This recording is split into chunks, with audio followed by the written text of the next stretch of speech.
Now, Israeli forces have carried out airstrikes in towns in southern Lebanon. The army released this video showing blasts from their fighter jets.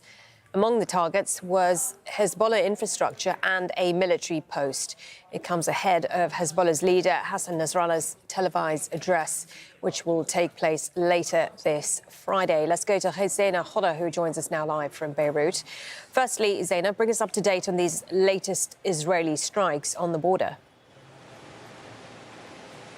Well, the cycle of violence continues along Lebanon and Israel's border.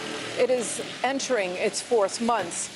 Israel carrying out a series of airstrikes targeting what the Israeli army says are Hezbollah's military infrastructure, fighters, launch sites. But as of late, Israel really has been stepping up its attacks. The intensification of the conflict, if you like, the frequency. Yes, it's still confined largely along the 120-kilometer border, 4 to 5 kilometers deep on each side of the border. But what Israel is trying to do is put pressure on the Lebanese armed group Hezbollah. It wants Hezbollah to pull back because it believes that is the only way the tens of thousands of Israelis can return to their homes in northern Israel.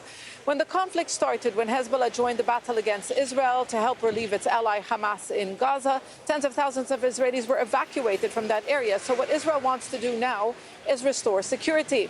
Hezbollah is refusing to do that. It says that it will not discuss anything along the border until the attacks, Israel's attacks on Gaza, stop. Now, the United States and other Western countries have been trying to reduce tensions along the border to try to ensure that the conflict does not widen or expand.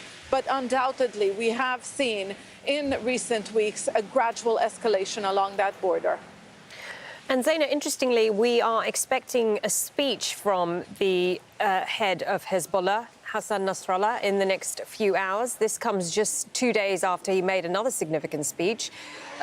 What is the feeling about what he's expected to say? Yes, in just under 2 hours, the second speech since Hamas's number 2 and Hamas's highest official in Lebanon, Saleh al-Aruri, was assassinated in what was believed to be an Israeli strike in Beirut's southern suburbs in the heart of Hezbollah's stronghold. On Wednesday, Nasrallah called that a crime and said that it will not go unpunished, promising retaliation. But he also said that, the conflict along the border will continue to remain calculated. He said, yes, Hezbollah is ready.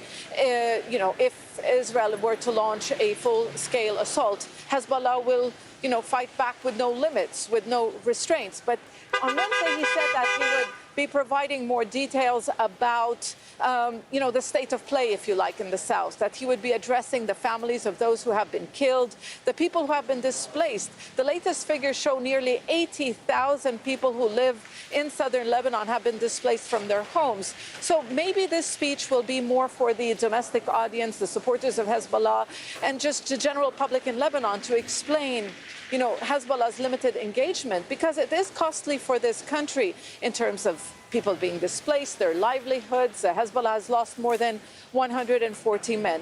So in less than 2 hours, we are going to hear from him. And, he's likely to explain more about Hezbollah's role in this ongoing conflict. Zaina there in Beirut, thank you.